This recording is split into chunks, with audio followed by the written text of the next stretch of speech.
Olá, vamos à nossa aula de língua portuguesa de hoje e nesta aula resolveremos 10 questões da banca IBAN. Então, nós temos logo de início um texto e você lerá este texto para resolver a questão 1, que vai te cobrar se a denominação deste texto é de uma notícia, uma crônica, um editorial, uma publicidade. Então, vamos a ele. Furacão Irma chega a ilhas do sul da Flórida. O olho do furacão Irma, agora de categoria 4, chegou à região da Flórida neste domingo com rajadas de vento de 215 km por hora. Segundo o Serviço Meteorológico Nacional, é uma situação ímpar, extremamente perigosa e potencialmente letal. O órgão fazia apelo às pessoas que ignoraram os alertas de evacuação para que procurassem refúgio para proteger suas vidas. Então, só de ler este primeiro parágrafo, creio que você já tem a resposta da primeira questão. Mas se ainda há dúvida, continuemos. Olha, cerca de 430 mil pessoas ficaram sem luz em razão do furacão. Autoridades da Flórida pediram que 6,3 milhões de pessoas deixassem suas casas, criando engarrafamentos em estradas e superlotação em abrigos. A tormenta também levou problemas para Miami no meio da madrugada deste domingo. Uma em cada 10 casas ou empresas no sul do estado ficou no escuro. Sabe-se que o furacão Irma já deixou 25 mortos nas ilhas do Caribe. Lá, as equipes de emergência trabalham contra o tempo para ajudar os traumatizados habitantes antes da chegada de outro poderoso furacão. Em Cuba, a destruição ao longo da costa norte central foi semelhante à sofrida por outras ilhas da região durante a semana. É a primeira vez que o olho de uma tempestade de categoria 5 atinge a terra em Cuba desde 1932. Conforme os meios de comunicação, ou melhor, desde 1932, conforme os meios de comunicação. O governo ordenou a evacuação de mais de 1 milhão de pessoas. E aí você vê os créditos aqui embaixo, adaptado de g1.globo.com. Isso tudo que você leu, o que nós marcamos no final do texto, vai ajudar você a decidir como se denomina o texto. Então, quando você tem uma questão que lhe cobra se um texto lido é notícia, crônica, editorial ou publicidade, o examinador está te cobrando o que nós chamamos de gêneros textuais. Ou seja, todo o texto é escrito com uma função. E, a partir da função daquele texto, você chega ao gênero dele, certo? Então, comecemos. Por exemplo, um texto, se ele é denominado notícia, o que ele tem de fundamental ali? Ele é um texto informativo, ele tem uma informação. Então, ótimo. Agora veja bem, ele é informativo, mas ele não é uma opinião de quem o escreveu, porque ele apresenta, ele é um informativo, ele tem um assunto novo, ou seja, mesmo que o assunto não seja totalmente novo de nunca ter acontecido, ele é um assunto que traz uma novidade, Por exemplo, não é novo, isso já aconteceu, mas ele traz novidade, certo? Então, aí você tem uma notícia. Agora, a crônica é um texto em que você vai perceber uma linguagem simples, A linguagem simples, fácil de você compreender, porque o texto vai retratar fatos do cotidiano. Então, retrato do cotidiano. Então, é algo corriqueiro, do dia a dia, que de repente se transforma ali naquele texto. O editorial também é um texto em que você pode perceber a informação, como na notícia. Mas esse texto aqui, esse gênero textual, traz um posicionamento, ou seja, um posicionamento, ou seja, uma opinião que pode ser de uma pessoa ou de um grupo de pessoas, de uma revista, de um jornal, certo? Então, de um jornal, uma revista, uma empresa, ok?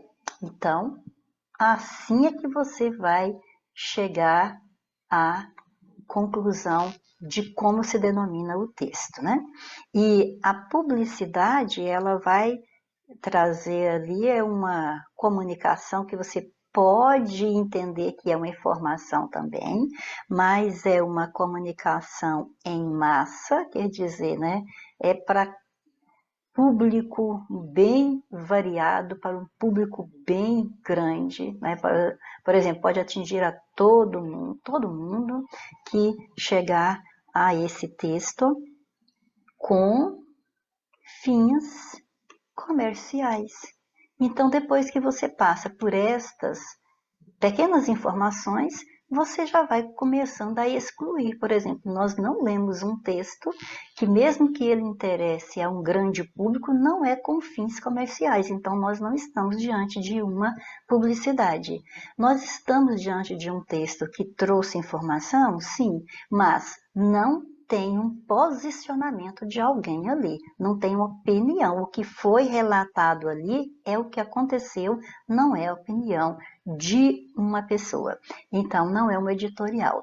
Nós vimos uma linguagem simples? Sim, nós vimos uma linguagem acessível, mas aquilo que você viu retratado ali é o cotidiano? Não é o cotidiano, Deus me livre, se isso fosse o dia a dia de um determinado lugar, né? Então, não é uma crônica, então nos restou classificar, denominar o texto lido de notícia, certo? Então, esse é o gênero textual, notícia.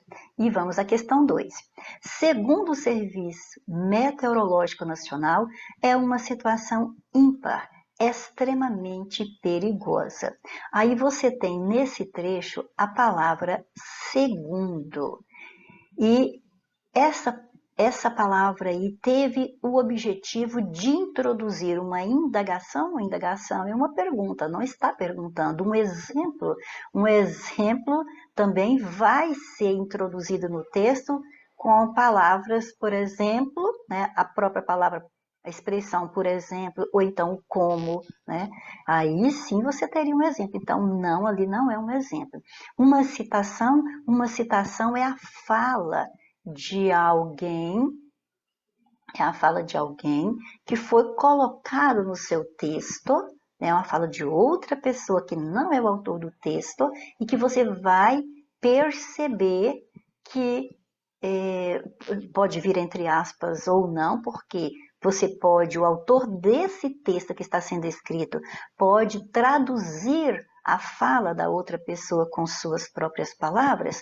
Então, aí você vai ter uma citação indireta, não vai precisar das aspas, ou então você vai colocar do mesmo jeito que aquela pessoa, com aquela entidade traduziu, e você traz para o seu texto com aspas, porque você trouxe as próprias palavras de quem disse aquilo. Então, quando nós falamos segundo o Serviço Meteorológico Nacional, aí você vem para aquele texto e você vê que essa parte, então, não é dita por quem escreveu o texto. Então, quem escreveu o texto está aqui, certo? No Globo, g1globo.com.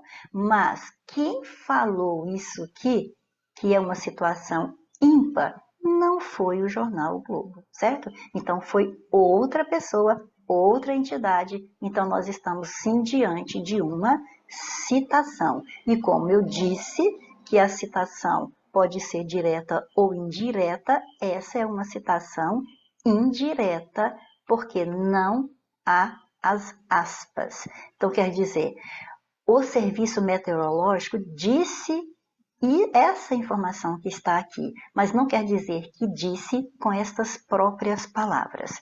O autor do texto lá do g1.globo, né, do globo.com, falou dessa forma para nós, mas não é aquela entidade, aquele jornal que está dizendo isso. Ele está só repetindo a informação de outra entidade, certo? Então, aí você tem sim uma citação indireta. Letra C na número 2.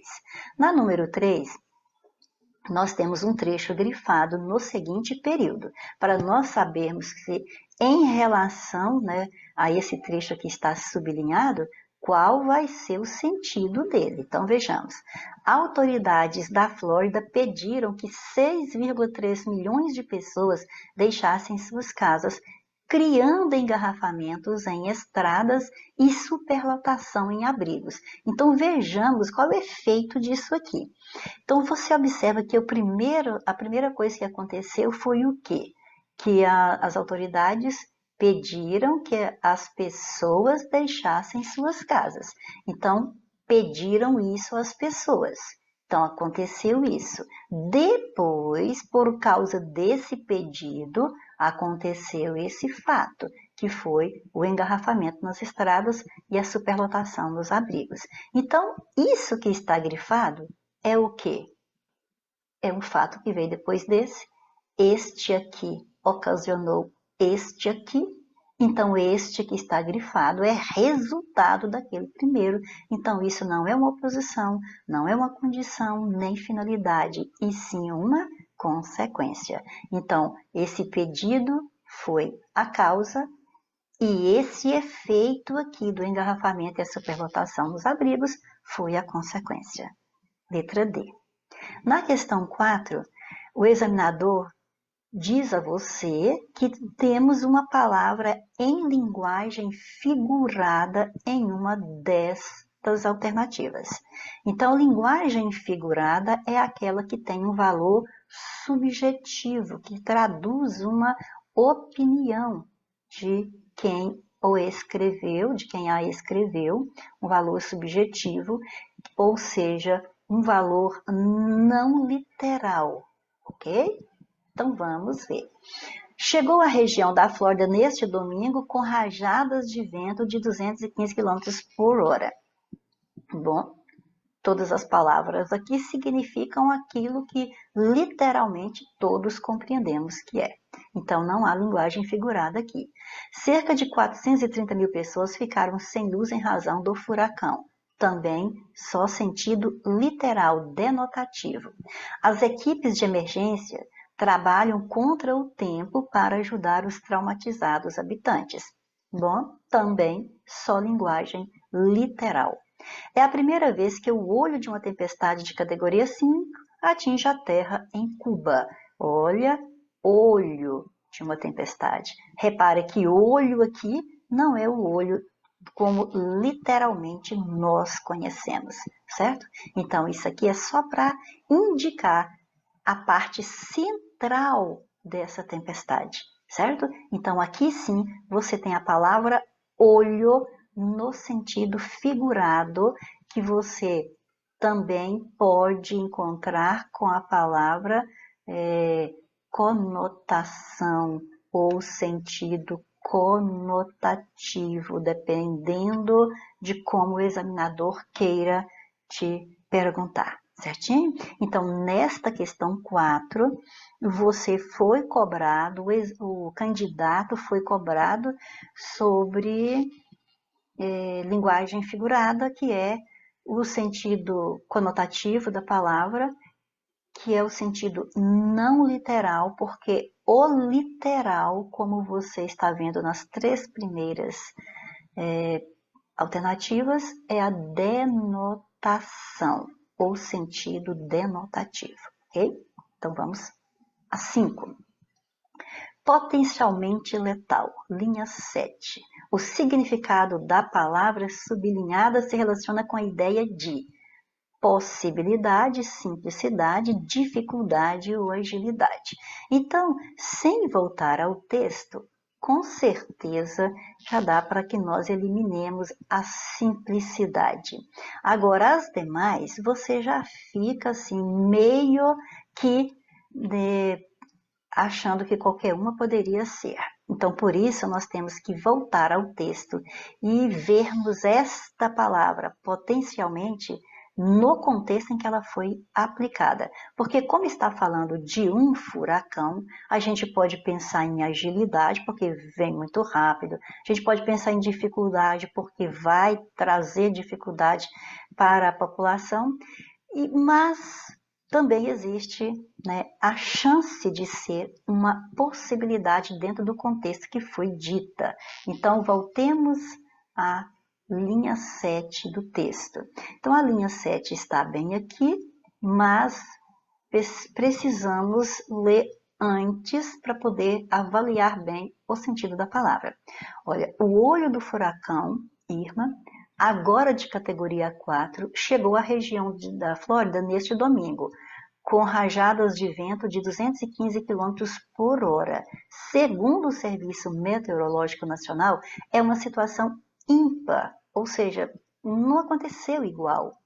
É única, extremamente perigosa e potencialmente letal. Então quer dizer que ela é de perigo extremo e e olha só, e potencialmente letal não é dificuldade de ser letal, vamos voltar na questão, não é dificuldade de ser letal, não é agilidade de ser letal, mas sim é a possibilidade potencialmente letal, é a possibilidade de chegar a ser letal, certo? Então, letra A na questão 5. Na questão 6, nós temos o seguinte trecho das linhas 16 a 20. A tormenta também levou problemas para Miami no meio da madrugada deste domingo. Uma em cada 10 casas ou empresas no sul do estado ficou no escuro. Sem alterar o sentido do trecho, no lugar do ponto final que separa as frases, poderia ser utilizado o seguinte sinal: reticências, dois pontos, ponto de exclamação, ponto de interrogação. Então veja que você tem uma afirmação que essa tormenta de que fala o texto levou problemas para Miami no meio da madrugada deste domingo. Então você tem essa informação. Depois diz que uma em cada 10 casas ou empresas ficou no escuro. Então o que dá para eu interpretar dentro deste contexto aqui? Então, a tormenta levou problemas. Foque nisso aqui, ó. Levou problemas para Miami no meio da madrugada, deste domingo. Depois vem, o que aconteceu lá em Miami? Uma em cada 10 casas ou empresas ficou no escuro. Então, você observa que esta segunda sentença é uma consequência da primeira.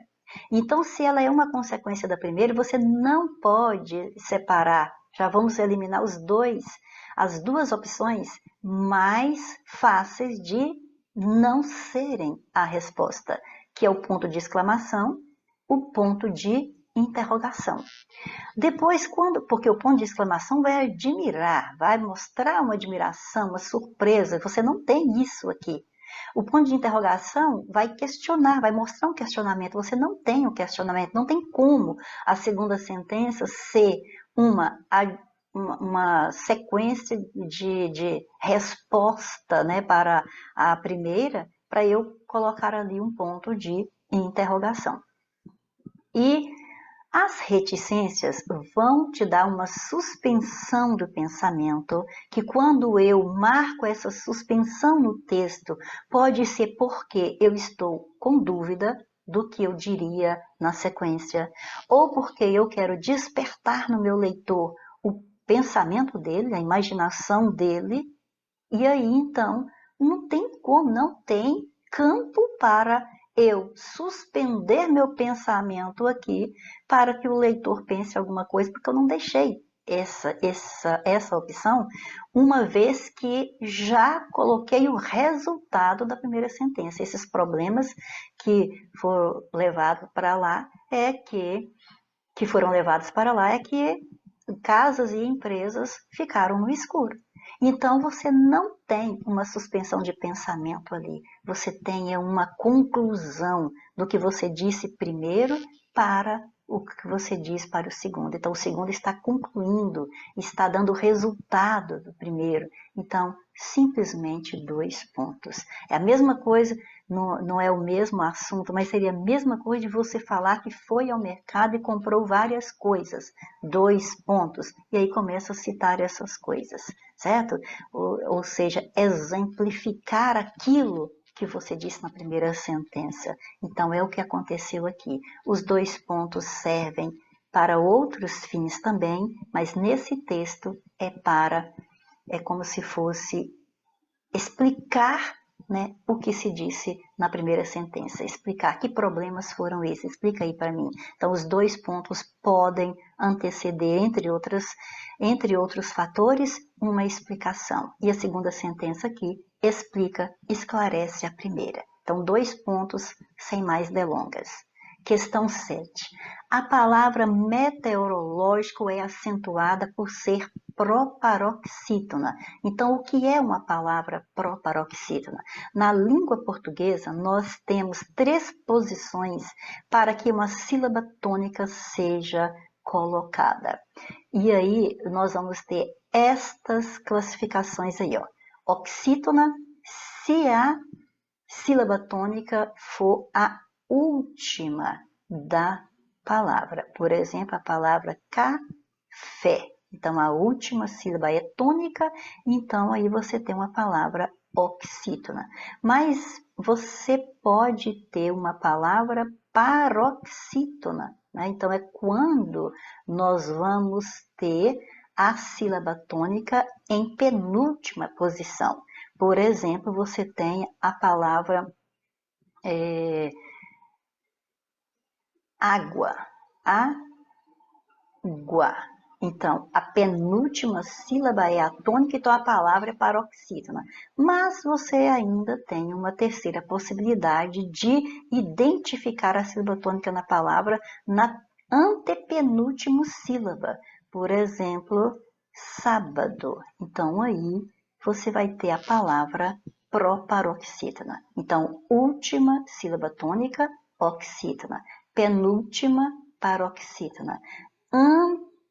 Antepenúltima, proparoxítona. Como a palavra meteorológico, que separando nós teríamos isso. Meteorológico.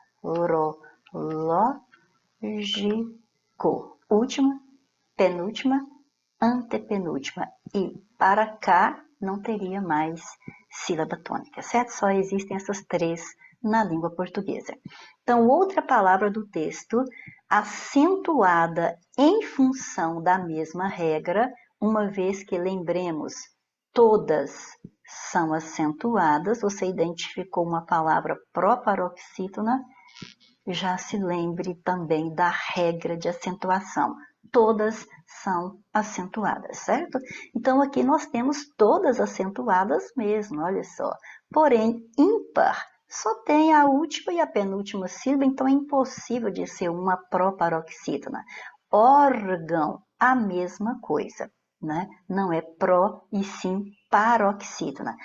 Também você já percebe o acento na última sílaba, então ela é oxítona. Então, sobrou para Flórida ser a nossa resposta, porque é a antepenúltima sílaba que foi acentuada, ou seja, é a tônica, é a mais forte, ok? Questão 7, letra C. Na questão 8, para que as questões 8, 9 e 10 sejam respondidas com base neste trecho aqui. Ó. Em Cuba, a destruição ao longo da costa norte central foi semelhante à sofrida por outras ilhas da região durante a semana. Então, nós temos uma palavra sublinhada que é uma forma do verbo ser no tempo passado ou pretérito, né? São sinônimos, é a mesma coisa, pretérito e passado. Outro exemplo do verbo ser no passado está em. Então, nós temos aqui for, pode ser, tanto pode ser, é bom lembrar disso, né? Lembrar-se disso, que tanto pode ser forma do verbo ser, quanto pode ser forma do verbo ir. Aí nós temos o era, que é indiscutivelmente o verbo ser, o seja, que é indiscutivelmente, e o seria, que é indiscutivelmente o verbo ser. Então, o que o examinador te pediu aqui? Passado. Então, quando você fala for, não é passado, já ficamos atentos a esse detalhe. Por exemplo, se você fala assim, ó, quando eu for à sua casa, então aqui é aquele detalhe, ó. Aqui é o verbo ir, mas é quando eu for, então você ainda não foi, nem está indo neste momento. Então isso aqui é o quê? Isso é uma forma do futuro. Quando você fala que é quando eu for, vai que você não consiga ir. Então, existe a possibilidade de você ir ou não ir. Então, nós estamos com o futuro, porque é uma ação projetada para vir ou não vir a acontecer, mas ainda não aconteceu, então é futuro. E como tem a possibilidade de às vezes não acontecer, tem uma dúvida, então é o futuro do subjuntivo. Então, letra A já está fora. Mas essa forma for também pode ser do verbo ser. Por exemplo, quando... Não, vou escrever, pelo menos abreviado. Quando eu for feliz de novo, vamos dizer assim, né? Quando eu for feliz de novo, haverá sinais. Então, aqui sim é do verbo ser, certo? Mas, então, a forma for pode ser do verbo ser, pode ser do verbo ir. Só para lembrar esse detalhe, para você que está se preparando para concursos, não ficar no raso, você ficar bem preparado, certo? Então, agora nós vamos para... era, aqui nós já combinamos que é tudo verbo ser, indiscutivelmente, certo?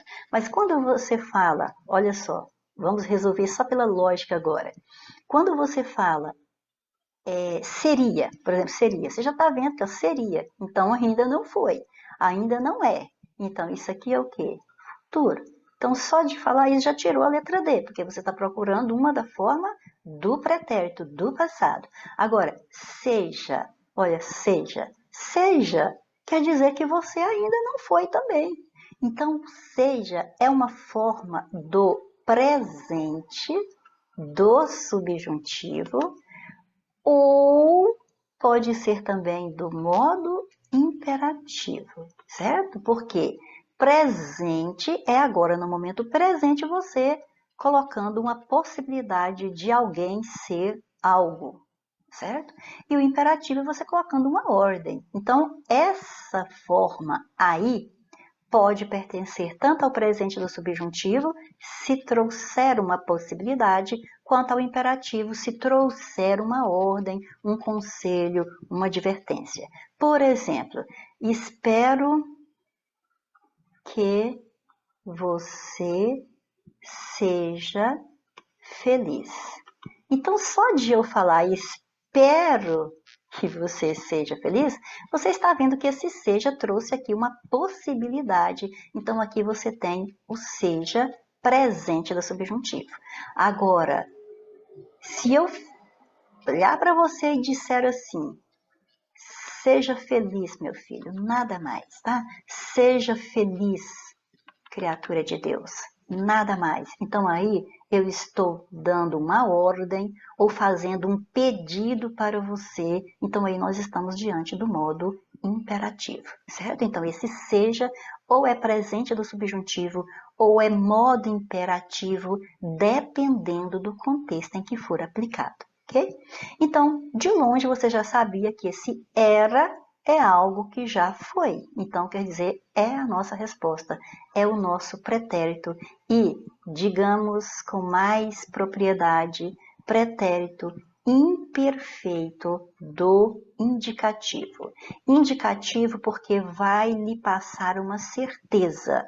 E pretérito imperfeito porque ele pode indicar um fato não acabado, né, um fato passado, mas não acabado, ou um fato costumeiro do passado. Por exemplo, eu era feliz e não sabia, né? Vamos supor, eu era feliz e não sabia. Então, isso aqui é um fato constante do passado, um fato habitual do passado, ok? Então, estamos aí na questão 8, letra B. Na questão 9, uma palavra classificada como adjetivo é. Então, naquele trecho que você leu aqui no início da questão 8, em Cuba, a destruição, tal. Então, beleza. Qual palavra ali é adjetivo? Então, cumpre aqui o candidato saber o quê? Que adjetivo é uma palavra variável, né? Pode ter singular, plural, feminino, masculino. É claro que há aqueles que não variam, mas em regra é uma classe de palavra variável que vai trazer para o nome uma característica, uma qualidade. Okay?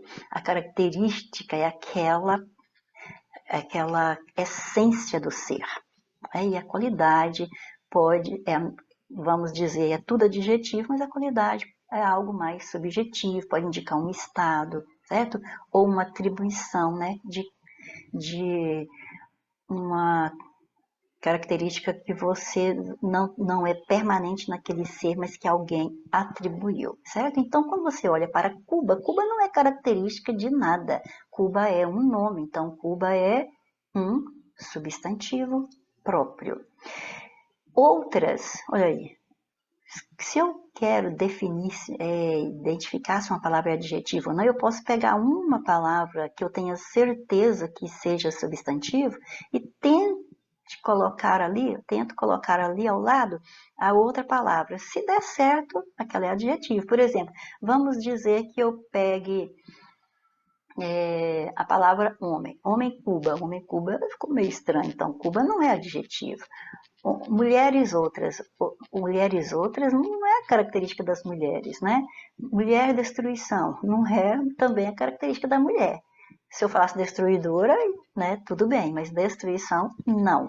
Mulher semelhante, agora semelhante, né, semelhante a alguma coisa, aí eu já estou caracterizando essa mulher. Então eu tiro Cuba, que é um substantivo próprio, eu tiro outras, que vai ser um pronome, porque ela vai fazer referência a um nome, e diga-se de passagem, um pronome indefinido, porque não está especificando quais são ou quantas são, né? A destruição é um substantivo também, mas, diga-se de passagem, é abstrato, porque a destruição, você não desenha a destruição, certo? Você desenha um caos ali, vamos supor, né? O furacão passou, você está desenhando o estrago que ele deixou ali, mas você não está desenhando a destruição em si, certo? E então, você tem a palavra semelhante, que sim é o nosso adjetivo. Questão 10. Uma palavra que não possui forma plural, ou seja, não vai variar. E nós temos nas 10 classes de palavras, nós temos 6 que variam, né, que vão ganhar a forma plural, singular, plural, masculino, feminino, e às vezes outras variações também. Mas nós temos aquelas também que não vão variar. São 4, por exemplo, advérbio, preposição, conjunção e interjeição. Então, olhando, logo vamos até começar de baixo para cima, porque você já vê claramente que costa, nós temos costa e temos costas. Então, pronto, a letra D não pode ser nossa resposta. E lembrando que costas, só no plural, né, porque tem, por exemplo, a costa, que é a costa litorânea, pode ter plural também para significar a costa a parte litorânea de um país e pode estar se referindo a mais de uma dessas partes. Então, as costas litorâneas de todos os países vão sofrer uma um problema, por exemplo, né? Então, beleza. Então, pode ser costa ou costas no litoral.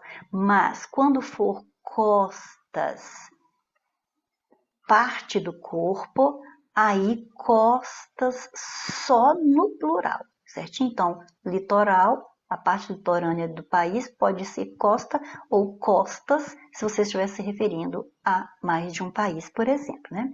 Agora, parte do corpo só no plural. Minhas costas estão doendo, certo?